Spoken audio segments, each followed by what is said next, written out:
Welcome to this annotated lecture in which we're going to be recapping some of the basics of questionnaires.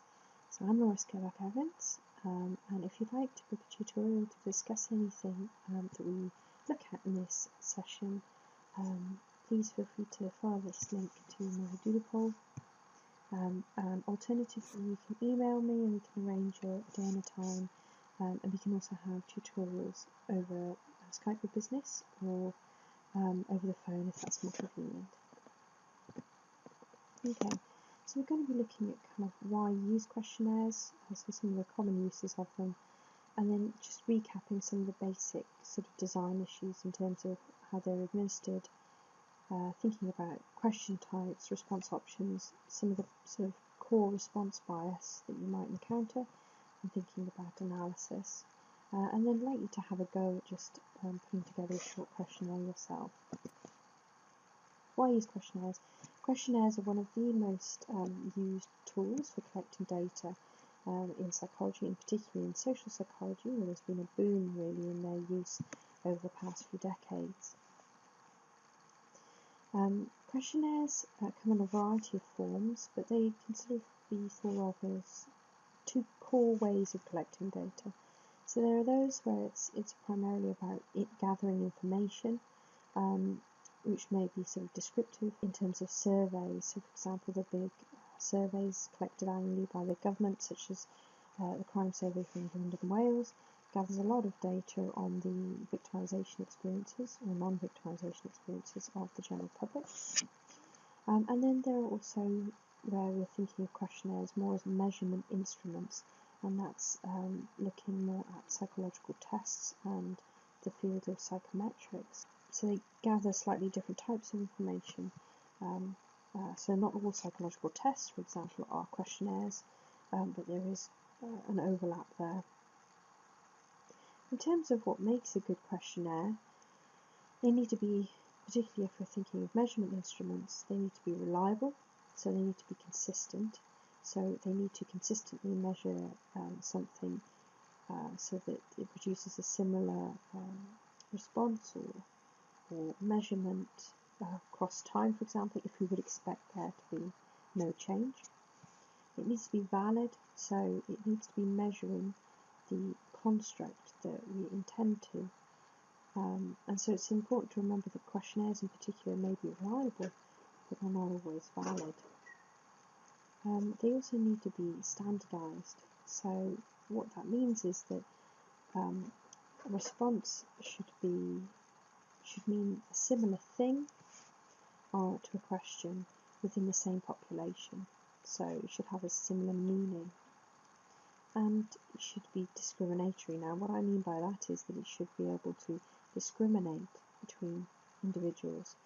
So a good questionnaire is one that can identify the whole range of response options, not just extremes and then sort of blobbing everything else together in the middle. So it should have something called discriminatory power. So how and why are they used? Well, if we think about different contexts, I think that it will highlight some of the differences between questionnaires as surveys and questionnaires as psychometric tests or psychological tests, for example. So in health, clinical and counselling contexts, obviously questionnaires can be used in research, but they can also be used in clinical practice. For example, it may be that you work with a patient in counselling, or sorry, client in counselling. You ask them to complete a measure which helps to identify how anxious they are, how depressed they are, and then that can be a useful tool to work with someone, identifying their particular needs, and that can help inform your practice with that individual. They can also be used to evaluate a service, business and occupational can be contrasted again, research and education of course as well, we can use questionnaires in research, but in business and occupational, questionnaires are often used in terms of recruitment and selection, and that's where there's been a rigorous psychometric approach to understanding the properties of a questionnaire so that we can make as reliable and valid inferences about someone's preferences to responding in different situations as we can. So in recruitment and selection, quite often assessment centres will include completing, for example, a measure of personality so we can better understand a candidate. That shouldn't be the only basis of a decision, but it usually will form part of a decision-making process.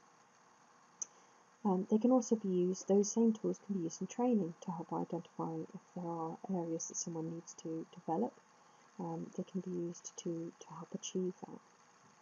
In education, questionnaires are commonly used in screening and assessment, so for example, early screening of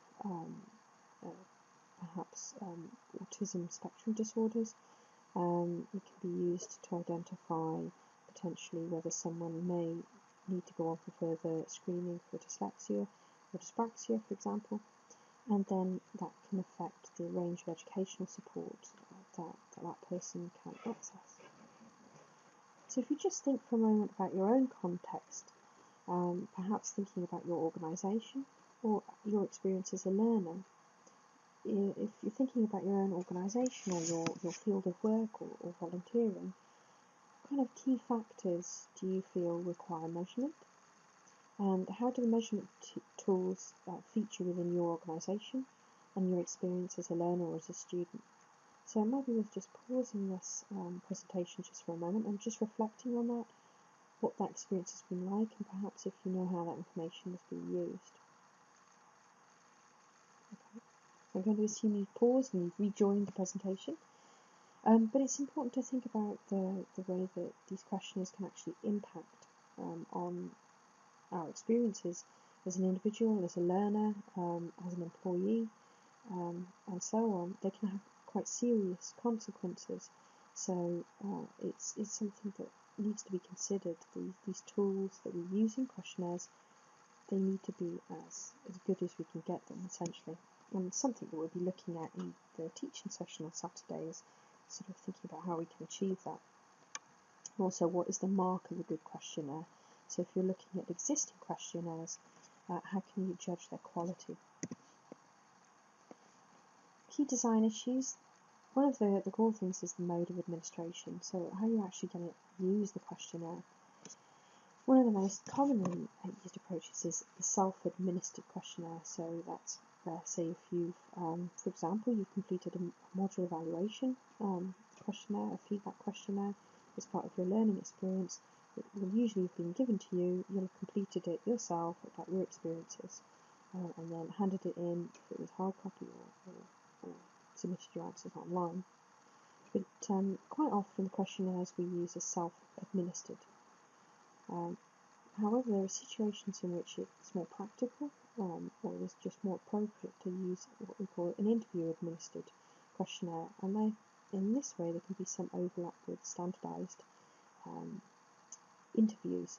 So sometimes there's an overlap between the interviewer-administered questionnaires and actually some qualitative approaches to interviewing. One example as well is where you have a mix of the two. So if I return to the Crime Survey for England and Wales example, they actually use computer-aided interviewing and questionnaire completion, and then for the very sensitive questions, you self-complete the questionnaire, but for the rest of the questionnaire, it's interviewer-administered, and this is because it's quite a long and complex questionnaire that you need to complete. One of the other things to consider is whether something is self or proxy questionnaire. So are you asking about a person's own interests, preferences, experiences, or are you asking them to complete them about another individual? So there are situations in which you may be doing, for example, 360-degree feedback, in which you are completing them about another individual. One of the other important modes of administration is around whether you're going to administer something online or as a paper or hard copy. Now there are advantages and disadvantages of all of these things. So one of the advantages of, for example, a self-administered online questionnaire is that they are cheap. You can administer very large numbers all at once. You can target individuals in various different locations and so on. But actually, the disadvantages of that can be that you are not present to provide instructions, so that can introduce ambiguity into your results. They can also be difficult to encourage people to take part in, so there are advantages and disadvantages of each. But one of the core things probably is if you're designing your own study using a questionnaire is thinking about the cost. And online self-administered questionnaires tend to be cheaper, and that's one of the driving forces behind them. But some of the other advantages can also be around confidentiality, privacy, anonymity, and therefore that can actually encourage people to be more honest and open in their responses. So the mode of administration can be very important. One of the really key design issues is obviously the questions you're going to ask. And one of the things that I mentioned in the last slide was about instructions. Instructions are very important. The way that you ask someone to complete, either if it's face-to-face or if all they have are written instructions, can affect how people interpret your questions and how they respond to and how open they are. So the instructions are very important, and actually I think it would be worth looking at some research that's already been conducted, looking at questionnaires that exist, and looking at the phrasing of instructions, so getting a feel for them, particularly if you're thinking about designing your own questionnaire. Another key thing to consider is actually if you're going to use questions or statements. So this sometimes is how we can differentiate between surveys as opposed to psychometric or psychological tests or measurement instruments then. So surveys will tend to use questions, so for example descriptive, the crime survey for England and Wales, whereas for example measurement instruments for personality, such as the Big Five inventory, which is a measure of personality using the 5-factor model of personality, tend to contain statements or descriptors that you are asked to rate how much you agree with a statement or how much it applies to you. So it's a key consideration is whether you're actually going to use questions or statements or see a mix of both.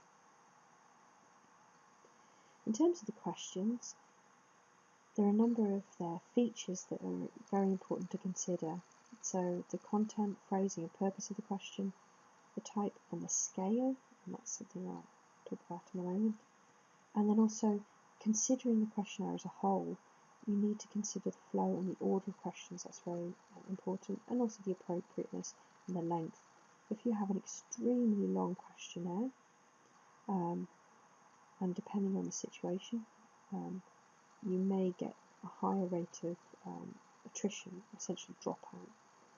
So if someone's completing a very long questionnaire, but it's for example, a recruitment an assessment centre activity, probably more likely that they will complete it. Whereas if it's very long and it's purely for taking part in someone else's research, perhaps the final year project or master's dissertation, if you have a very long questionnaire, there's a much greater risk of dropout. So missing data becomes more of an issue. In terms of things to avoid, when you're thinking about questions, you want to make sure that you're avoiding vague, complex, or essentially multiple questions in one item, which lead to ambiguity. Ambiguity for the person reading them, what is this question actually asking me? But also ambiguity then for you as the researcher, that you're not really sure what agreement with a statement might mean. So it's something that's to be really, really careful with. Leading questions as well, don't you agree that, and so on. Loaded words or questions, so do you agree that all normal people, again this is very stigmatizing, and hypothetical questions. Now sometimes there are situations in which you need these, but for the majority of situations you probably want to avoid them. And something else is to not really make unrealistic expectations of someone. So For example, if you're putting a lot of pressure on someone's memory, or where there are very large numbers of things to consider, how likely is it that someone will actually be able to remember or recall that effectively or accurately? In terms of design issues, you need to consider the kinds of response options that people are going to be able to choose from. So there are two core types. Obviously, there's the fixed closed, also known as closed questions, or we have open questions. Now, looking at fixed or closed questions, the types of response options, these are the main kinds of types. So you have dichotomous questions. So, for example, are you currently a student? Yes, no. Multiple choice. So that's typically where you're asking them to choose one option out of a number. You can also have a variant of that, which is obviously multiple response, where they can choose more than one option. Ranking or preference questions, so asking someone to rank in order of importance something to them. Semantic differentials, where you have two poles essentially, and you're asking someone to place themselves at where they are on that kind of continuum. And Likert scales, which are probably the most commonly used, particularly in measurement instruments as well. So usually where you're asking someone to rate how strongly they agree with a statement or how much that statement applies to them. We'll be looking at some of these, in particular looking at measuring attitudes, the issues around that, and scaling. We'll be looking at that in more depth on Saturday. The range of options you present your respondents with will affect the type of analysis you can do, and actually how you can treat that data afterwards. So it's very important, if you're designing a questionnaire, to consider these from the outset, what you're actually going to do with the data.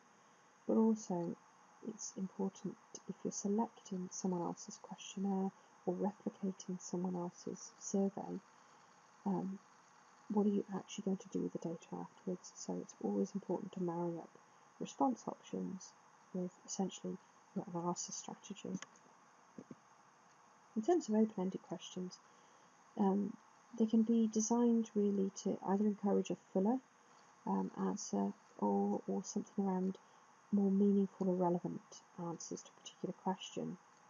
And these are typically used if it's more exploratory research, you're not really sure what you're expecting to find, or they can also be used to create qualitative questionnaires, which is something again that we'll look at in more depth on Saturday.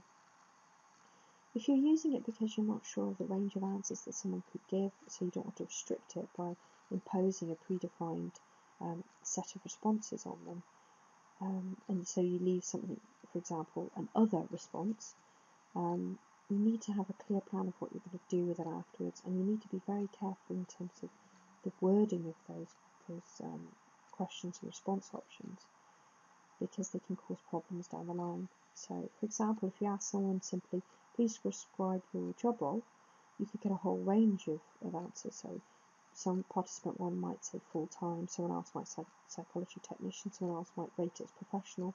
So what would you actually do? How would you code that data afterwards? The order the questions are asked in can have a huge impact on the responses.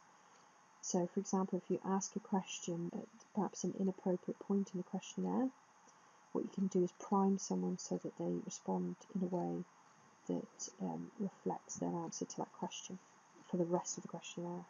Now, that might be something you want to do, and it may be something that you're manipulating, but if it isn't, you need to be very careful and think about the placement of questions in relation to that. Also, sensitive questions. Usually it's suggested that sensitive questions aren't placed smack bang at the beginning of a questionnaire. You usually want to build up to that more, but it's sometimes a tricky balance in that you don't want to necessarily leave them always to the end of a questionnaire, because it may be that people are less likely to respond to those questions. So it's a tricky balance, but usually you want to avoid placing those at the very beginning of a questionnaire.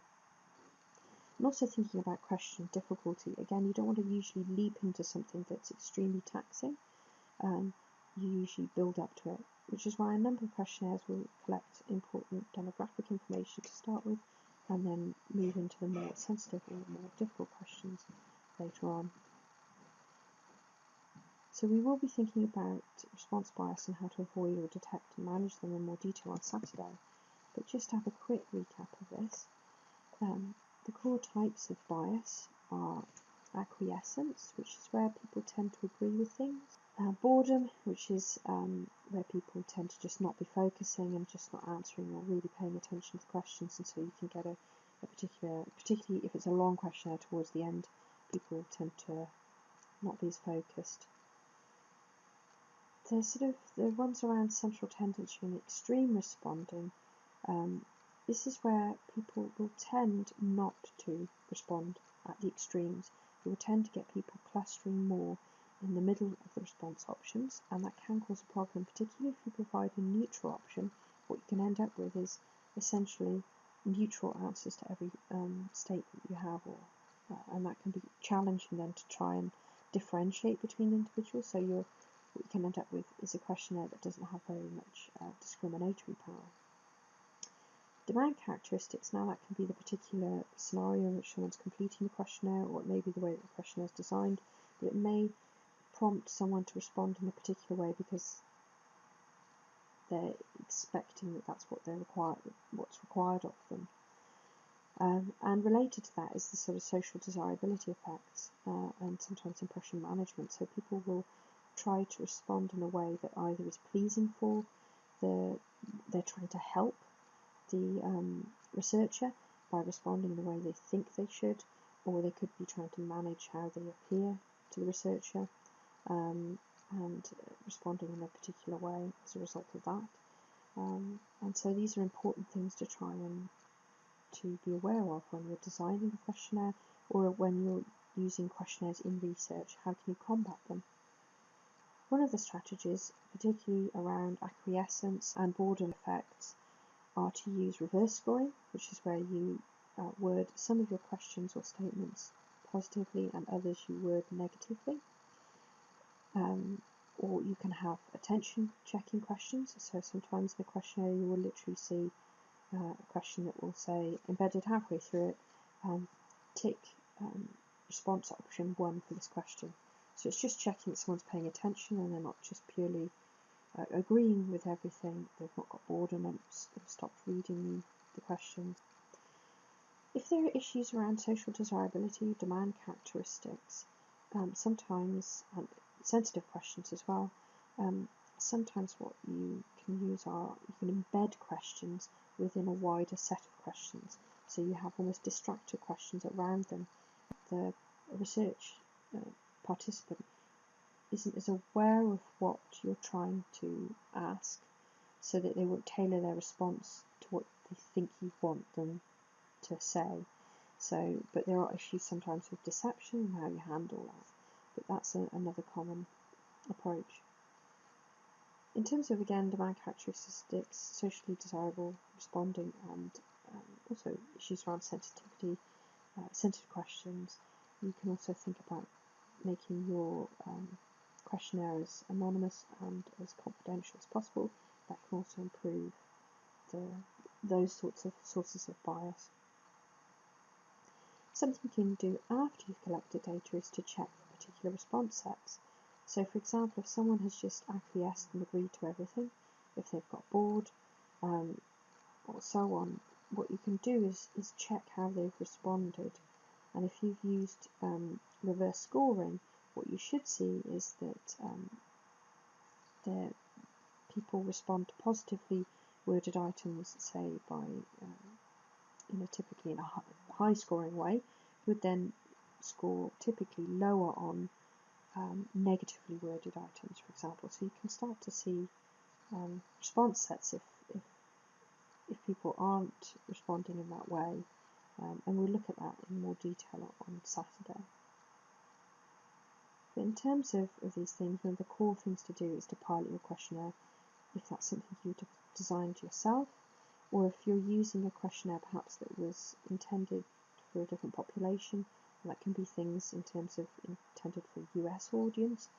It's really important to pilot your questionnaire to start with. And again, we'll look at that in a little more depth on Saturday. What I'd like you to do now is to have a look back at Folder on Blackboard and what you'll see is a short article or a short piece of information around smartphone use and stress.